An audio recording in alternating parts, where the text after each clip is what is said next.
and I don't think any of us ever thought it was possible, is a serious argument that state legislatures should ignore the will of the voters and choose another candidate. That's a true threat to democracy. This is Robert Pease, and that's our special guest today on The Purple Principle, Trevor Potter, president of the Campaign Legal Center. And I don't think we can count on being lucky next time that the election will be wide enough in terms of the margin to avoid the sort of threat that we've seen here this year to the system and the will of the voters. And I'm Emily Corsetti. And Trevor Potter might be familiar to you from a number of important positions, such as the chairman of the Federal Election Commission from 1991 to 1995. We'll hear from him on how close to a constitutional crisis we came in the 2020 election. And Trevor may also be familiar to you as general counsel for John McCain's two presidential campaigns in the years 2000 and 2008. We'll hear from him about one of our nation's most independent-minded politicians who passed away in 2018. And in 2020, McCain's own purple state of Arizona swung against a Republican presidential candidate for the first time since 1996. But Trevor's voice may be familiar to you from yet another high-profile, if satirical, position as the legal advisor to Stephen Colbert's Super PAC, which he formed live on this episode of Comedy Central's Colbert Report in 2011. I have clearly got to get a PAC, but again, I have no idea what PACs do. Here to tell us what they do is the former chairman of the Federal Election Commission and general counsel for the McCain Campaign 08, Trevor Potter. Thank you so much for joining us, Mr. Potter. Okay, sir. I'm all set here. Okay, sir. Let's start with some basics here. What is a PAC? Currently, though, Trevor Potter is the president of the Campaign Legal Center, or CLC. The goal of this nonpartisan nonprofit is, quote, advancing democracy through law, and that includes working to stop the polarizing effects of gerrymandering. Which is a tricky subject, but you've probably seen those highly creative maps that result from gerrymandering with the random shapes and sizes of federal and state congressional districts. And those are not random at all. They're highly deliberate and the result of gerrymandering, which is the creation of unbalanced electoral districts by partisan legislatures to maximize seats for their own party. In other words, the fox guarding the chicken coop. And both parties have been guilty of this for centuries, but have become way more effective lately with the rise of big data. Gerrymandering is kind of like wanting to start up a great band and all kinds of talent shows up to the audition. Keyboard players, guitarists, bass players, drummers. But the music director selects the worst guitarist. And that's about what we hear from Washington and many state capitals these days. Lots of harsh noise, very little legislation, and everyone suffers as a result. So, let's learn a bit more about gerrymandering from Trevor Potter, president of CLC, the Campaign Legal Center. Well, gerrymandering is a real problem because it means that whichever party is in power when the districts are drawn, which is every 10 years after our census, that party draws lines in a way that maximizes their number of seats, either in the legislature or in the congressional delegation, and minimizes the number of seats for the other party. They do that by packing as many members of the supporters, voters of the other party into the smallest number of districts that they can. So that party wins those districts overwhelmingly, but then the party in power wins a lot more districts than it normally would. Now, in terms of polarization, what that does is it means that people are in districts that are safe for their party. So the only challenge they're going to get is in a party primary. And what tends to happen in both the Democratic and Republican parties is that The energy comes from the base, from the more active members of the party, who are the ones likely to vote in primaries. And generally, they tend to be on the more extreme side of their party. So in the Republican world, it's the more conservative Republicans. And on the Democratic side, it tends to be the more liberal progressive members who come out in primaries. You then lock in more extreme Republicans and more extreme Democrats. So it makes it much harder to have any sort of moderate compromises in the middle, because members of the legislature or members of the House are concerned about getting challenged if they try to reach out to the other side. And that is a huge issue. But it seems currently there's only about 10 states with independent commissions. Has it been about that number for a while, or has there been some up and down on that? No, I think that's about right. There are more independent commissions than there used to be. It used to be that districting was simply done by state legislatures. Independent commissions are a relatively new phenomenon, but it still wasn't as bad as it is now, because what I would call the science of redistricting was nowhere near as powerful as it is today. Going back to the word gerrymandering, which comes from Massachusetts Governor Elbridge Gerry, he was using a quill pen and a map. Today, the census maps and the demographic material is so precise that somebody drawing a map knows literally which houses on the block have one registered Republican or two registered Republicans, and the same obviously for Democrats. So somebody drawing these lines can very precisely measure, based on party registration and all the other demographic data that's available, what magazines people subscribe to, all these overlays of information that tell you something about voters and their preferences. So, as they say, this is not your father's or grandfather's gerrymandering. That's for sure. And it's great that Virginia passed that. But at the same time, it looks like Missouri actually took a step backwards recently. How is it in some states you can create an independent commission with some stability, and another state, like Missouri in this case, can essentially rescind that commission? So both of these, Virginia and Missouri, are good examples of how difficult it is to overcome partisanship. Virginia had a Republican legislature a couple years ago. The Democrats did not have the legislature, either house. And so they pushed for an independent redistricting commission process. And all the Democrats voted for it, and they got just enough Republicans to vote for it to pass it the first time in the Virginia legislature. Then, still under the old lines, we had an election in Virginia, and the Democrats took control of the legislature. So it comes back up for the second vote in the next session of the legislature as required.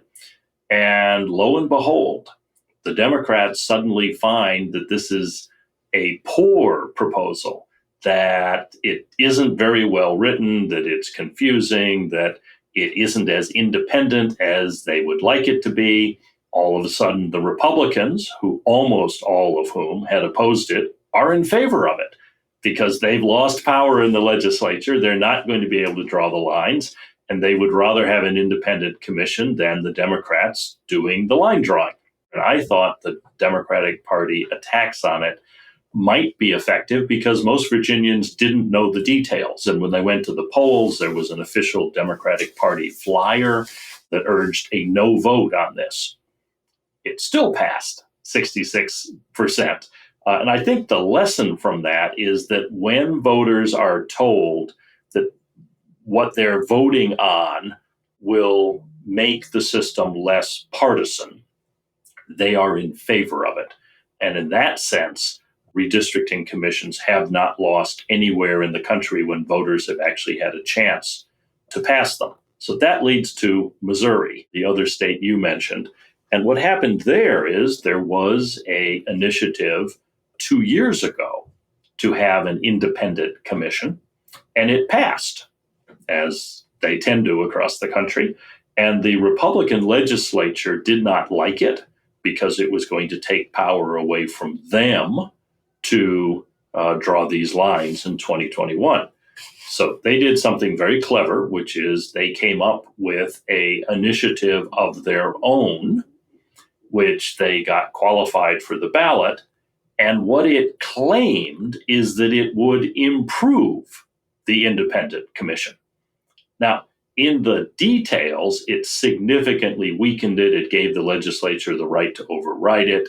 It essentially gutted the independent commission that the voters had approved. And so effectively, the Republicans in the legislature were able to take back control over the process by pulling the wool over the voters' eyes. And Emily, as we know all too well from other interviews, other episodes, politicians can be really clever with their wool-pulling techniques. Absolutely, which is why so many independent voters have a problem with partisan politics. I'm thinking about our 40 Million Missing episode and how John Opdyke of Open Primaries describes that viewpoint. I think independents are saying loud and clear they do not like party politics. And independents have real criticisms of party politics and how it operates, not just the candidates, but the culture of it, the way in which it turns every issue into a political football. And I'm thinking that independent citizens and representatives who aren't playing that political football can really play a vital role on these voting commissions, almost like a nonpartisan referee. Yep, that's exactly what we need. A lot more whistleblowing and red flags on gerrymandering and all kinds of other political offenses. And in that same episode, I love how independent Vermont legislator Laura Sibilia sums up her platform. I don't have a platform. In fact, I basically refuse to have a platform. My platform is I'm going to look at that and understand it and, ask all kinds of questions and, then vote the way that I think is best. So that's a disadvantage in some ways and an advantage to being an independent. So you don't get fed from the party. She'd be great on an independent commission. And we're about to hear from Trevor Potter how the action has moved down to the state level, including state ballot measures and legal battles. And that's largely because of a major change at the Supreme Court. The jurisprudence here is changing as the United States Supreme Court has got a stronger conservative majority. A feature of its conservatism is that it wants to keep the federal courts out of state redistricting decisions. I think that's unfortunate, and it requires the Supreme Court to do some contortions because the court held now about 15 years ago that gerrymandering was in fact wrong, that it violated the U.S. Constitution because it denied people the representation they would have under a fair system. And this culminated in a case out of Wisconsin, which Paul Smith of Campaign Legal Center argued in the Supreme Court, and the Campaign Legal Center had done the trial in the district court. And there was, I think it's safe to say, overwhelming physical evidence, map evidence, oral testimony that this was an intentional gerrymander.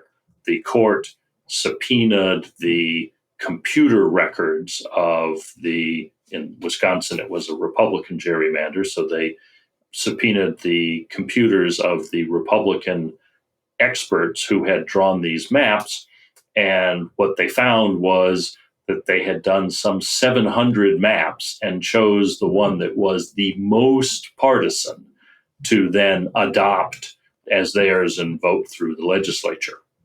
So that got to the Supreme Court, and Justice Kennedy, who we didn't know but was, turns out, about to retire, punted. And Justice Kavanaugh then joined the court majority in the next case that came up out of North Carolina.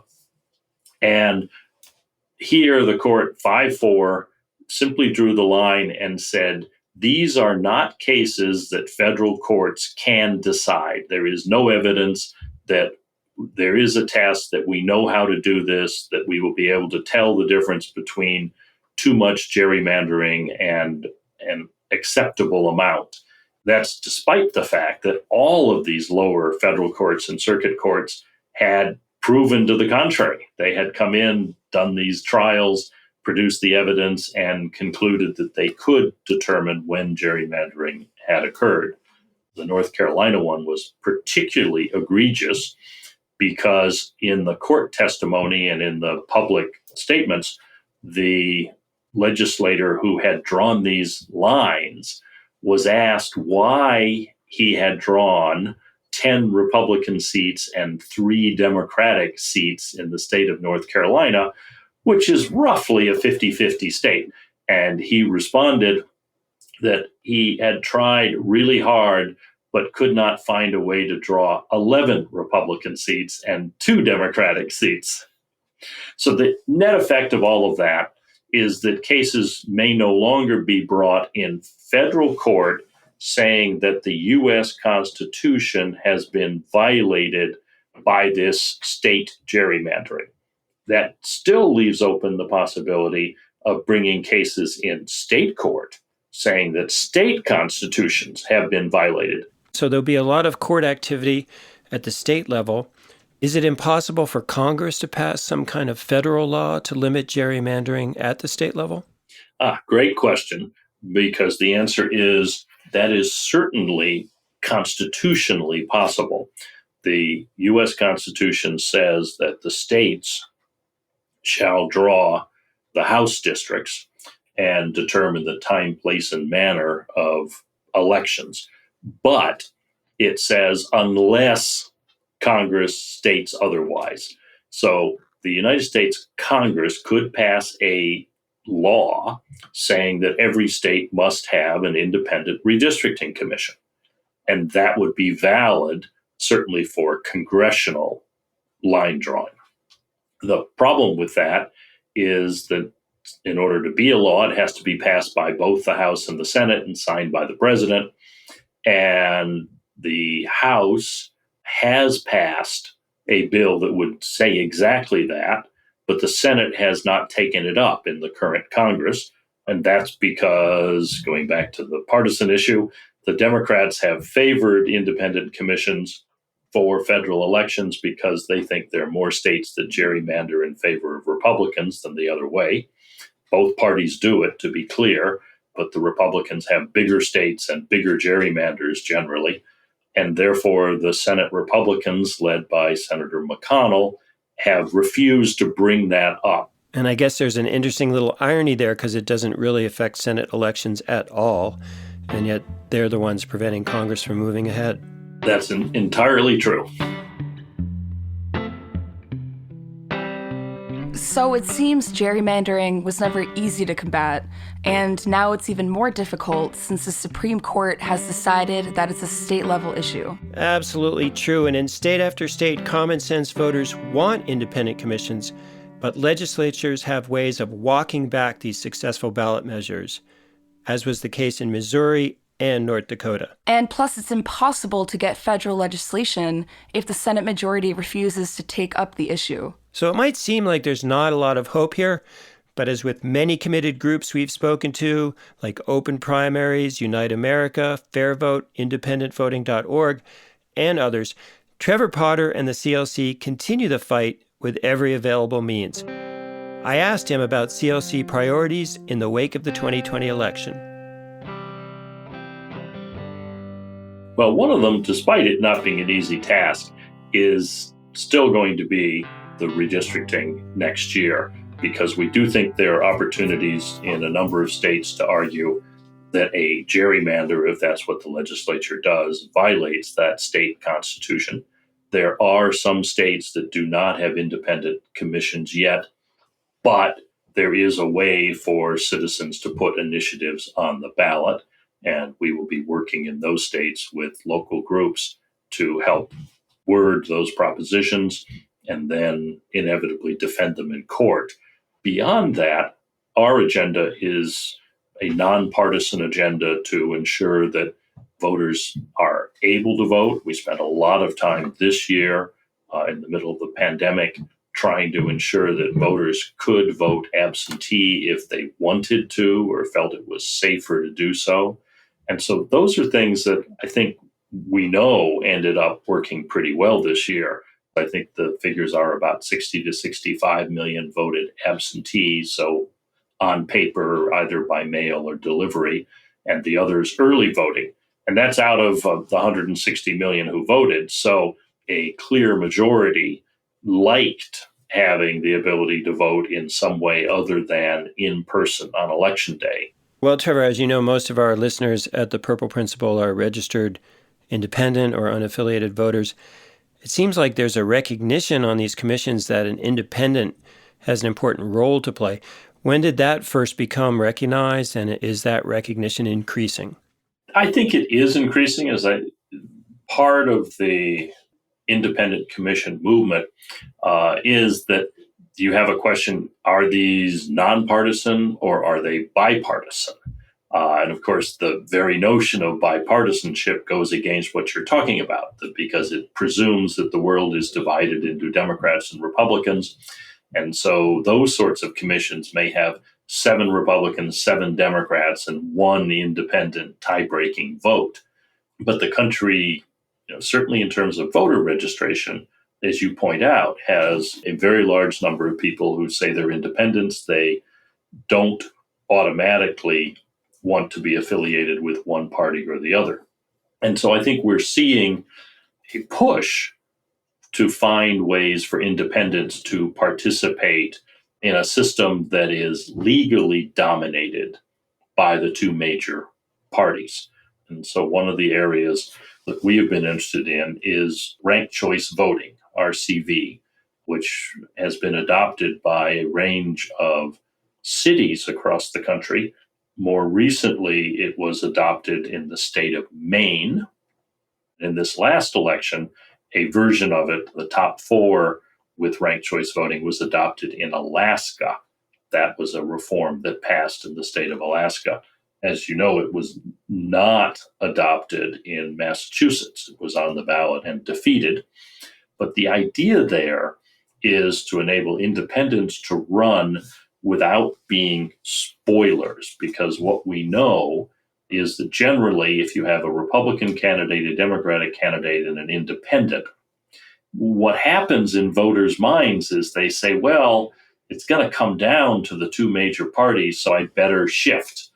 The idea of ranked choice voting is you don't have to shift. You can still vote for the candidate you like the best, and your vote will not be wasted, because if that candidate comes in 3rd or 4th, then you have had a chance on the ballot to say, my first choice is the independent, and that's who I want to vote for. But if they don't finish in the top 2, then I want my vote to go to this other candidate who might be the Democrat or the Republican, likely will be. So that it means that it is easier for an independent to run and have people support them because they don't feel that their votes are likely to be wasted.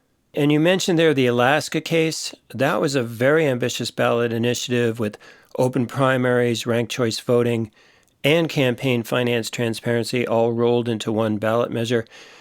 Before those results came in, what was your feeling about that? Did you think it had a chance of passing, or did it seem like it might be too much at one time? I'm always optimistic when these initiatives get to voters and when they're explained in a way that voters know what the real issues are here. You find even in very conservative states that voters like ethics reform, disclosure, and ways to ease participation in the system.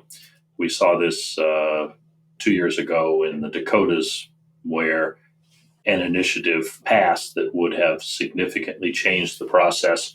And there, the legislature actually went into emergency session under the state constitution to undo what the citizens had just done, because it turned out one of the ethics reforms would have meant most of them couldn't have jobs with companies that lobbied the legislature, as well as being legislators themselves. And so that particular reform hit the legislators in the pocketbook, and they went rushing to the Capitol to undo it. But the voters passed it in a conservative state. Well, let's go back to Alaska for another moment, not as conservative a state, maybe more of a purple state, but their ballot measure also included campaign finance transparency. And in the wake of the Supreme Court's Citizens United decision, it seems limitations on finance are more difficult, such as the McCain-Feingold bill you had some involvement with. Does that mean that today campaign finance disclosure is about the best we can hope for? Actually, I think transparency is really important, and we have significant dangers in the failure of disclosure that we currently have. Citizens United, at its heart, simply said that corporations have the same rights that individuals do to make independent spending that is not coordinated with candidates. And then Citizens United went on to say, however, that spending must be fully disclosed so that voters know, who is paying to influence them. And that's the transparency we don't have. And it is clearly constitutional to require that transparency. So, Emily, a lot of ground covered there about efforts to combat polarization, including CLC's work on campaign finance reform, as well as independent commissions to prevent gerrymandering. And making it easier for citizens to vote, which was hugely important during the 2020 election. Plus initiatives to promote ranked choice voting, which was on the ballot in Alaska this year, ballot measure 2. We covered this more fully in episode 13, Declaration of Independence Alaska style. Here's a bit of that. And Alaska is a different kind of state in many ways. It's dependent on ferry transportation, prop planes, and all kinds of snow machines. Alaska is different politically, too. Nearly 57% of Alaskans do not register for one of the two major parties. Which might explain why Alaska was the most recent state to have an independent governor, Bill Walker. We talk about the bipartisanship, having a bipartisan administration. We'll have a no-partisan administration. But what makes Alaska so intriguing this year is that nonpartisanship is on the ballot. And right now, it's early December 2020, and as we record this episode, it does appear that Alaska Ballot Measure 2 has narrowly passed in our nation's most indie-minded state. But it's currently under official recount, and it remains to be seen how the new legislature will react. Speaking of election recounts, I asked Trevor Potter for his thoughts on our contentious 2020 presidential election, even as disinformation swirls around the results, and the Electoral College hasn't yet met to officially confirm Joe Biden as the next president. So, Trevor, you were highly involved in two presidential campaigns by John McCain as his chief counsel. Are we in totally new territory here in 2020? It seemed in this election there was a strategy formed in advance to dispute the result. And to the outsider, that seems very different from what happened in the year 2000 with the very close Bush-Gore election. I think it's different than what we have ever seen in a presidential election, certainly in what I'd call living memory.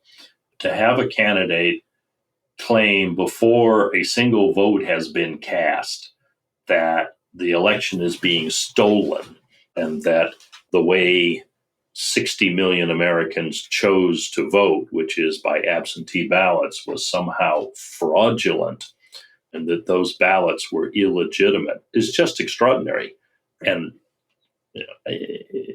I'm almost speechless because it is not true that those are fraudulent votes. They are just as legal as votes cast in person.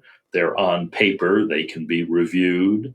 The Republican Party has traditionally spent literally millions of dollars encouraging its loyal voters to vote absentee, to vote ahead of the election.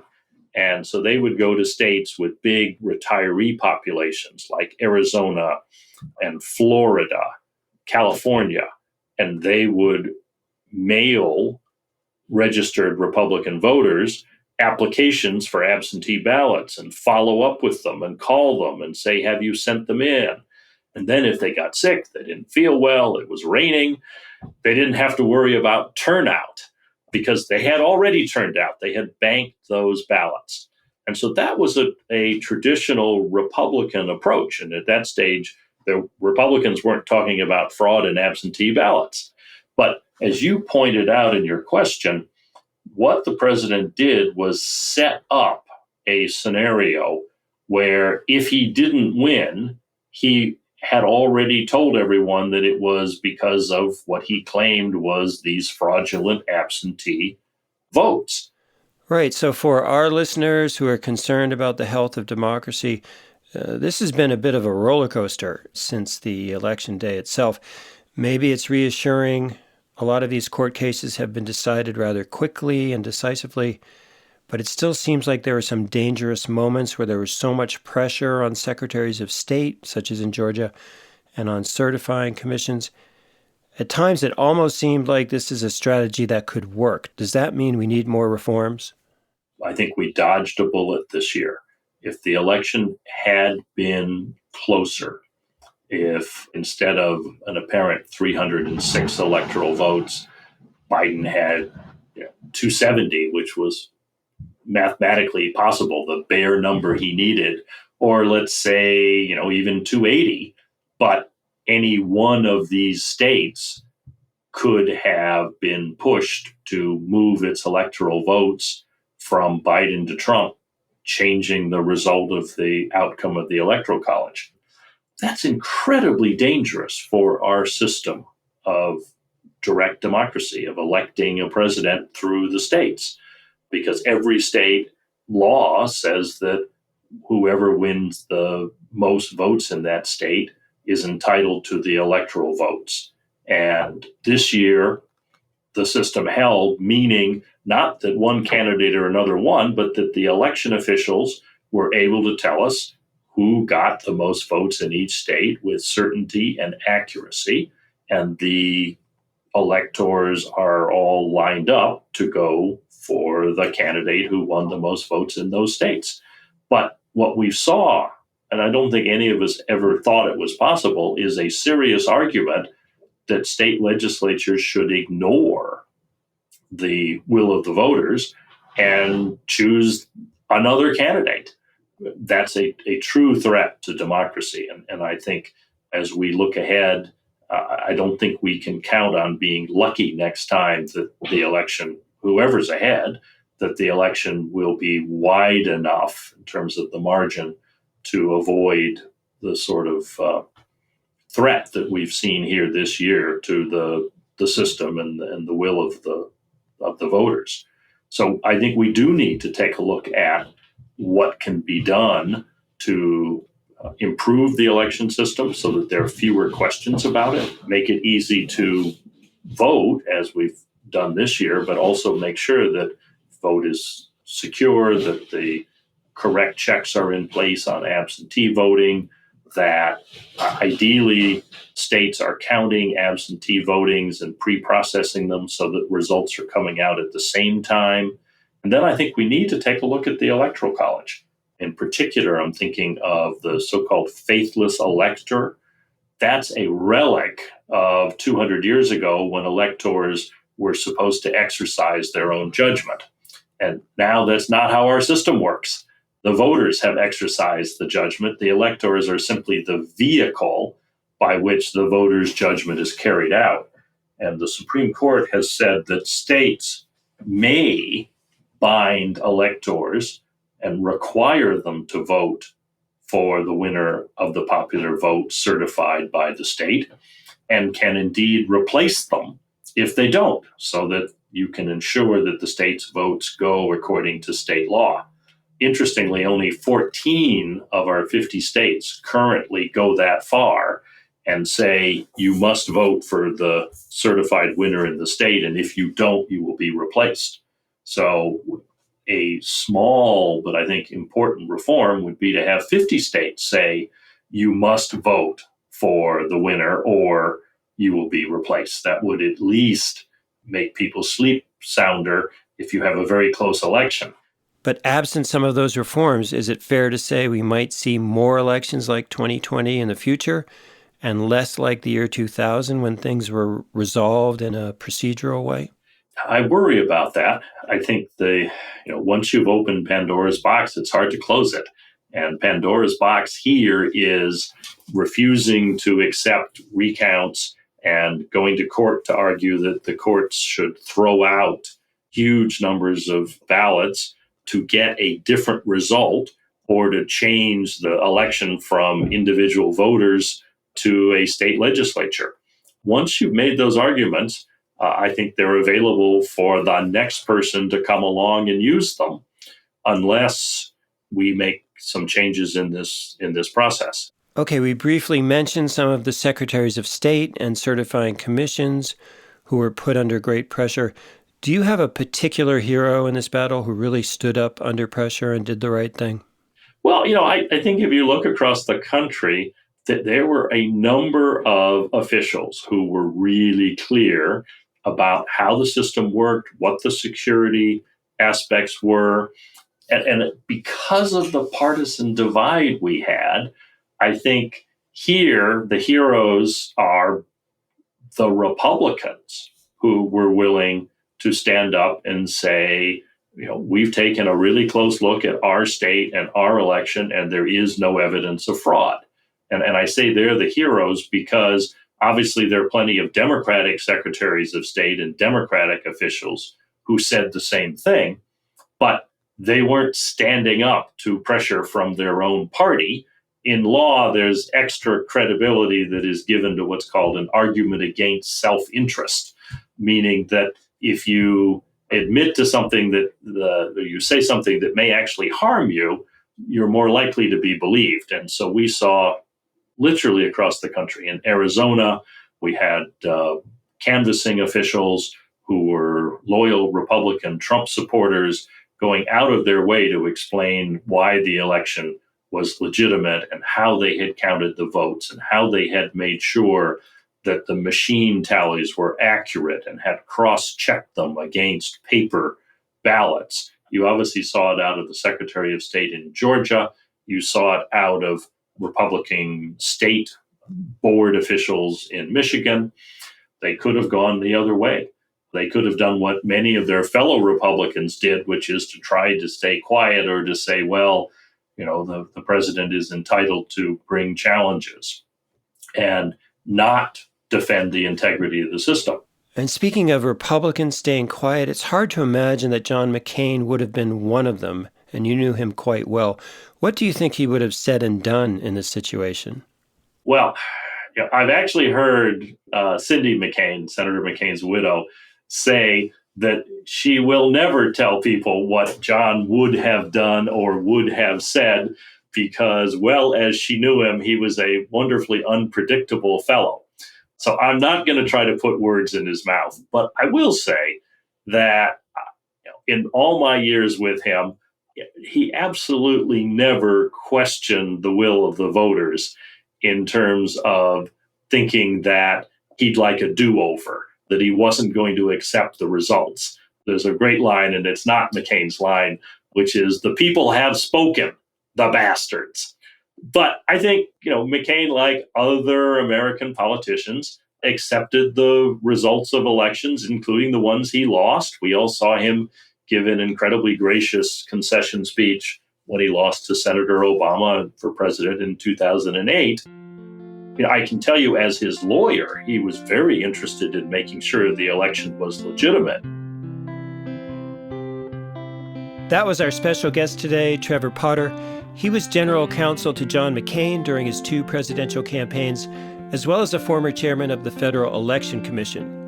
Currently, he's president of the Nonpartisan Campaign Legal Center. And for listeners of my generation who might not know a lot about the John McCain, war hero, presidential candidate, active and pragmatic legislator in the House and Senate, there is a great new book out about him called The Luckiest Man by Mark Salter. Next time on The Purple Principle, we'll take a close look at the rise of polarization between the 2 major parties, as well as uniquely different problems within them. Our featured guest will be historian and columnist Jeffrey Cabaservice, author of the seminal book Rule and Ruin. He's director of policy studies at the Washington think tank, the Niskanen Center. I think this is actually a case where the vast majority of the Republican Party is being loyal to the individual of Donald Trump rather than to the party as such. And the fear among Republican legislators certainly has been that if they were to come out and openly say that Trump has lost the election, that he should concede, that this would turn the party faithful against them and their political careers would be over. It's extraordinary, really, and I think largely unprecedented in American history that Donald Trump has taken ownership of the Republican Party in this way, such that the party has no real independent existence outside of his candidacy and presidency. Please join us for that episode. Share us on social media and share your Purple Tale at purpleprinciple.com. This is Robert Pease for the Purple Principle team. Emily Crissetti, staff reporter, Kevin A. Klein, audio engineer, research and fact-checking by Emily Holloway and Johnny Dowling. Special thanks to our awesome composer, Ryan Adair Rooney, for the awful and very uncharacteristic guitar sound earlier in this episode. We made him do that.